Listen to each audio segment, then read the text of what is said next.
Man arofa nafsahu faqad arofa rabbahu. Orang yang kenal dirinya, pada akhirnya dia akan kenal ada Tuhan.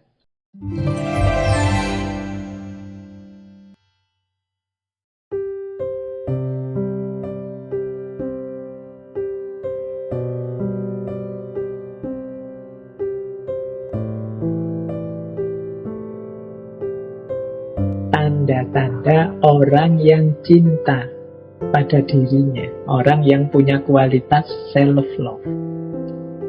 Ini dilihat dari urutan zamannya.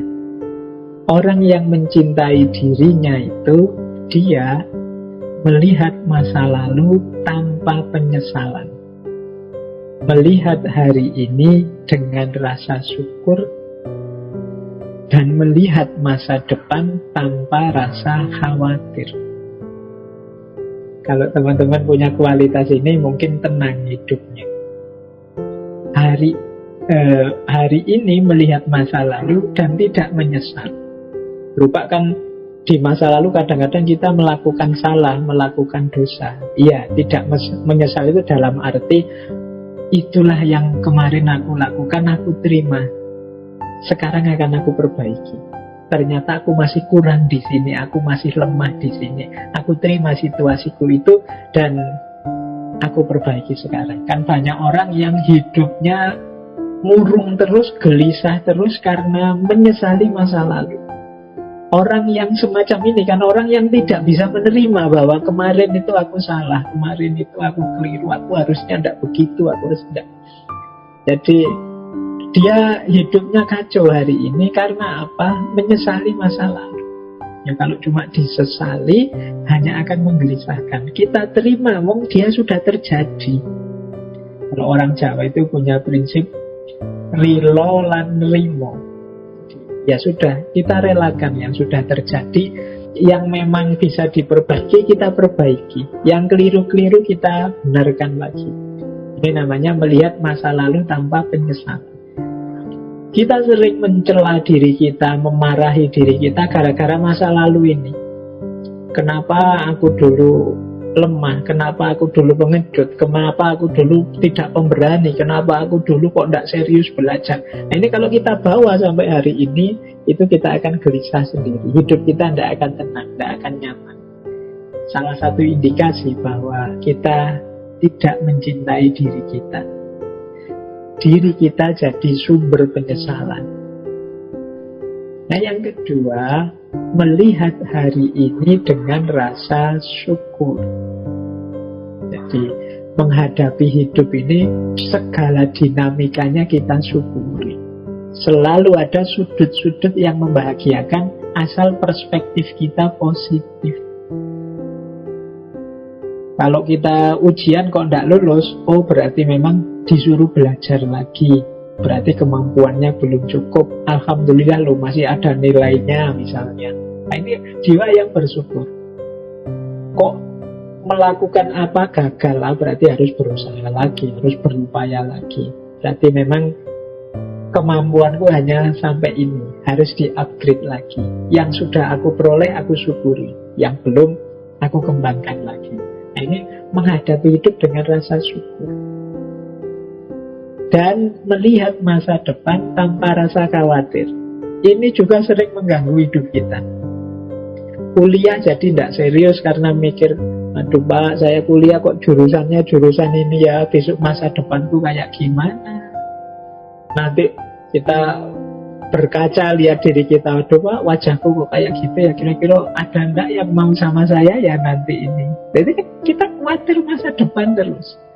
Pak, saya itu kan cuma lulusan ini, nanti paling pekerjaannya ya seputar-seputar karir di situ. Bisa enggak ya saya jadi orang kaya besok itu, padahal saya pinginnya punya rumah, punya mobil, punya. Khawatir lagi kita. Banyak sekali kita khawatir. Pak, saya nanti kalau punya anak kira-kira bisa didik enggak ya Pak? Wong yo saya ini orang kayak gini loh. Anakku niru aku kan susah, saya nanti Pak gelisah lagi. Banyak hal yang tidak penting yang masih jauh, masih di luar jangkauan kita gelisahkan, kita khawatirkan. Ini di antara ciri kita tidak puas dengan diri kita. Kita belum mencintai diri kita.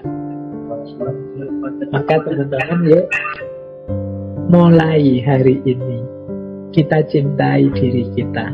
Yang sudah berlalu kita relakan, yang masih keliru-keliru kita perbaiki. Yang sudah jalan itu tidak kita posisikan sebagai sumber penyesalan, tapi kita jadikan sumber pelajaran. Problem apapun yang kita dapat, kita terima hari ini, kita iringi dengan rasa syukur bahwa oleh Allah kita masih diberi daya, kekuatan, umur, teman, dukungan dari mana-mana untuk menyelesaikan banyak problem-problem kita. Tinggal kita mau atau tidak. Nah, ini hidup yang bersyukur. Untuk masa depan, pasrahkan semua pada Allah. Yang penting hari ini kita hidup dengan the best version of diri kita. Jadi versi terbaik diri kita wujudkan hari ini semampu kita. Versi terbaik saya itu, Pak, sudah mau sholat 5 waktu sekarang, meskipun masih bolong-bolong. Nah, itu kan kuatnya saya hari ini masih itu. Semoga besok lebih baik lagi, lebih baik lagi. Nanti hasilnya di masa depan apa?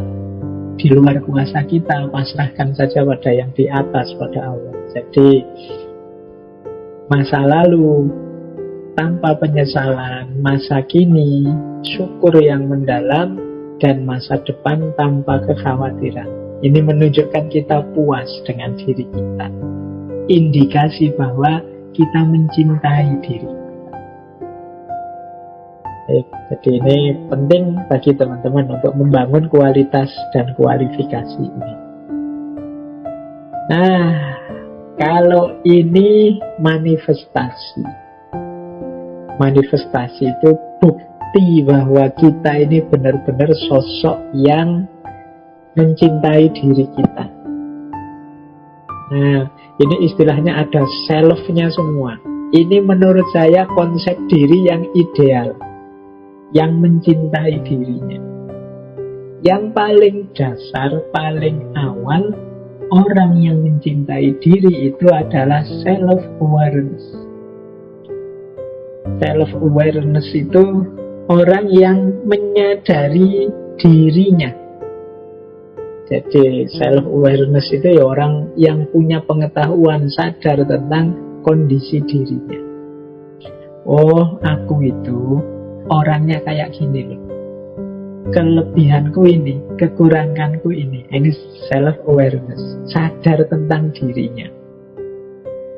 Banyak orang itu yang cuek dengan dirinya. Saya sering mendengar kalimat-kalimat yang menunjukkan orang ini cuek dengan dirinya. Misalnya, alah Pak, saya hidup ini ya mengalir saja lah Pak. Yang lain ngapain ya saya ikut. Yang lain ke utara, saya ke utara. Yang lain ke selatan, saya ikut ke selatan. Saya ikuti saja Pak, alirannya itu nanti kemana. Nah, ini namanya belum self-awareness. Tidak sadar keunikan dirinya. Kalian itu istimewa, oleh Allah diberi banyak potensi. Sadari itu, gali apa kelebihan-kelebihanku, apa kekuranganku, bagaimana menghadapi tantangan hidupku. Ini namanya self-awareness. Ayo disadari. Ini langkah pertama. Tidak mungkin orang mencintai tanpa pengetahuan, tanpa kefahaman. Maka cinta diri juga begitu. Kalau kita tidak kenal diri kita, ya kita tidak mungkin cinta pada diri kita. Bahkan dalam ada satu adagium terkenal sekali, man arofa nafsahu faqad arofa rabbahu. Orang yang kenal dirinya, pada akhirnya dia akan kenal ada Tuhan. Jadi kalau kita mengenali segala macam keistimewaan, misteri, rahasia, kedalaman hidup kita, kita akan sampai pada titik bahwa ada sesuatu yang hari ini kita sebut Tuhan. Tidak mungkin diriku yang istimewa, tidak mungkin diriku dengan segala kelebihan, dengan segala misteri kedalamannya ini terjadi begitu saja. Jadi man arofa nafsahu faqad arofa rabbahu. Semakin kita mengenal diri, semakin kita yakin tentang keberadaan Tuhan. Nah, ini namanya self-awareness. Yang kedua, self-worth. Jadi, paham tentang nilai diri. Jadi, ya aku ini memang manusia tidak sempurna, tapi aku ini berharga. Manusia itu oleh Allah diciptakan ahsanut taqwim. Dia adalah makhluk yang terbaik, ciptaan terbaik. Nah, mari kita akui dan kita yakini harga diri kita. Ya, orang yang merasa dirinya tidak berharga, tidak mungkin dia mencintai dirinya. Lanjutan self-worth adalah self-esteem, kebanggaan diri. Aku bangga dengan diriku, dengan hidupku, dengan situasi diriku saat ini. Self-esteem. Jadi, kalau sudah self-esteem, biasanya terus self-care, peduli terhadap diri. Kalau capek ya tidur, kalau makan ya, kalau lapar ya makan. Kalau ini namanya kita peduli dengan diri kita. Jadi kan banyak orang-orang kalau dalam bahasa filsafat itu namanya altruis. Orang altruis itu mungkin minggu depan akan banyak kita bahas ketika membahas people pleaser. Nah, orang altruis itu tidak peduli dirinya. Dia korbankan untuk segala di luar dirinya. Nah, ini berarti dia tidak punya self-care. Orang yang mencintai dirinya itu ya dia peduli dengan dirinya. Makanya kemarin misalnya pandemi, ada aturan kalau tidak ingin tertular oleh virus corona, pakailah masker, jangan dekat-dekat orang, jaga jarak misalnya. Nah, ini kalau kita cinta diri kita, pasti ada unsur self-care, upaya agar aku tidak tertular. Karena tubuh ini anugerahnya Allah, sangat istimewa, harus aku jaga. Tidak boleh aku tidak peduli, tidak boleh aku resikokan dengan penyakit, tidak boleh aku siksa, tidak boleh aku susahkan. Jadi ini namanya self-care, peduli. Kalau dalam hadis itu ada cerita, satu ketika ada sahabat-sahabat yang menghadap Rasulullah. Kemudian ini jumlah sahabatnya 3. Yang pertama di depan Rasulullah bertekad, aku akan bangun malam terus, tidak tidur-tidur, demi ibadah kepada Allah. Yang satunya bilang, aku akan puasa terus, tidak ada buka puasanya, untuk ibadah terus pada Allah. Yang satu bilang, hidupku aku persembahkan untuk agama, aku tidak akan menikah, biar sibuknya dengan Allah saja. Nah, tekad dari 3 sahabat ini ketika terdengar oleh Rasulullah malah menegur, mengingatkan, aku ini nabi, tapi aku tidur, ya aku bangun malam. Aku puasa, aku juga buka puasa. Dan aku menikah. Jadi karena memang ini fitrahnya manusia, tuntutan diri, bagian dari self-care, self-love tadi. Tubuh kita butuh istirahat, tubuh kita butuh makan juga. Tidak boleh kita tidak peduli.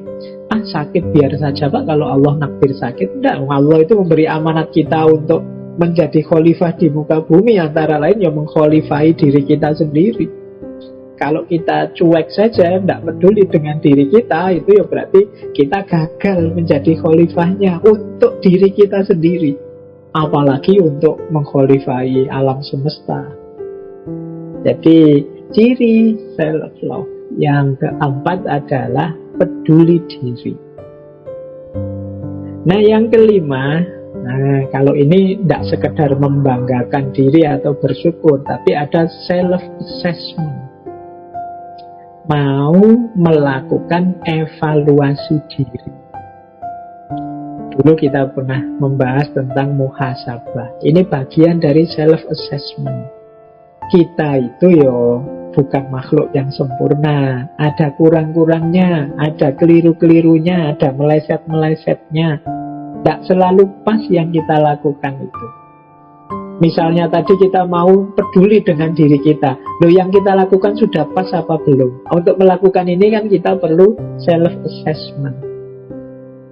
Nah, self-assessment itu paling tidak bisa dilakukan dengan 3 strategi. Yang pertama, self-perception. Self-perception itu kita merenungi sendiri, mempersepsi diri kita sendiri. Yang kedua, self-comparison. Kita membandingkan dengan orang-orang baik misalnya. Wah, Pak Ustadz itu yang sering saya dengarkan, beliau ini puasa Senin Kemis terus tuh ya. Oh, berarti aku tidak ada apa-apanya. Aku harus niru seperti itu mungkin. Itu namanya self-comparison. Wah, temanku ini kok sabar sekali ya, sementara aku kok mudah tersinggung, mudah marah ya. Oh, berarti aku harus mulai menata diri. Ini lewat self-comparison. Jadi kesadaran bahwa kita ini masih banyak kekurangan-kekurangan, maka kita teliti dalam diri kita di titik mana aku itu kurang. Ini namanya self-comparison. Yang ketiga, feedback. Jadi feedback itu kita tetap terbuka mendengarkan kalau ada teman mengkritik, kalau ada teman memberi masukan, kalau ada orang usul apa untuk kebaikan kita. Karena kadang-kadang kita itu memikirkan diri kita sendiri itu kurang objektif. Jadi karena kita terlibat dengan diri kita terus, kita merasa sudah benar kok, sudah sesuai kok. Orang lain yang tahu belum, sampean itu ada kurang. Nah, di sini pentingnya teman. Karena kadang-kadang kita sendiri sulit untuk objektif dengan diri kita. Terlalu dekat karena kita di situ tiap hari, tapi orang lain yang ngerti. Kita mungkin bagi orang pemarah, marah itu wajar saja, normal saja. Kalau ada yang keliru, tidak pas, memang harus dimarahi. Nah, itu karena kita tiap hari begitu. Tapi teman kita yang bisa ngasih masukan, Mas, marah itu wajar, tapi kalau kayak sampean ini sudah tidak wajar ini, apa-apa dikit marah, apa-apa dikit marah. Itu namanya feedback. Penting bagi kita dalam konteks self-assessment, mengevaluasi diri. Jadi orang yang mencintai diri itu tidak hanya kok setuju saja, mengunggul-unggulkan dirinya saja, tidak begitu. Tapi juga mengevaluasi dirinya, self-assessment. Kalau sudah ketemu titik-titik mana kita ini kurang, titik-titik mana kita ini harus diperbaiki, pada akhirnya harus mau self-refinement. Self-refinement itu memperbaiki diri. Tidak sekedar tahu di mana saya lemah, tapi juga aku akan memperbaiki diriku biar jadi lebih baik. Nah, ini manifestasi dari self-love juga. Jadi self-refinement. Setelah melakukan evaluasi, sekarang ditindaklanjuti dengan memperbaiki diri. Inilah nanti yang akan membuat kita semakin hari semakin meningkat kualitas hidup kita dan kualitas diri kita. Semakin kualitas diri kita meningkat, semakin cinta kita pada diri kita. Alhamdulillah sekarang saya rajin puasa. Alhamdulillah sekarang saya sudah bisa rutin sedekah. Alhamdulillah. Ini peningkatan-peningkatan yang membuat kita tambah jatuh cinta pada diri kita. Kalau flat-flat saja, tidak ada peningkatan apa-apa, mungkin lama-lama kita bosen juga dengan diri kita. Diriku ini kok kayak gini terus, tidak ada perkembangan apa-apa. Itu biasanya terus kita kecewa dengan diri kita. Tapi kalau sedikit-sedikit kita sadari, saya juga meningkat kok sedikit-sedikit, aku juga ada naiknya, mungkin bagian ininya, bagian itunya, itu akan menguatkan self-love. Jadi mencintai diri itu tidak sekedar melayani, peduli, menerima, bersyukur dan lain sebagainya, tapi juga ada aspek evaluasinya, ada aspek perbaikan dirinya. Inilah manifestasi dari self love.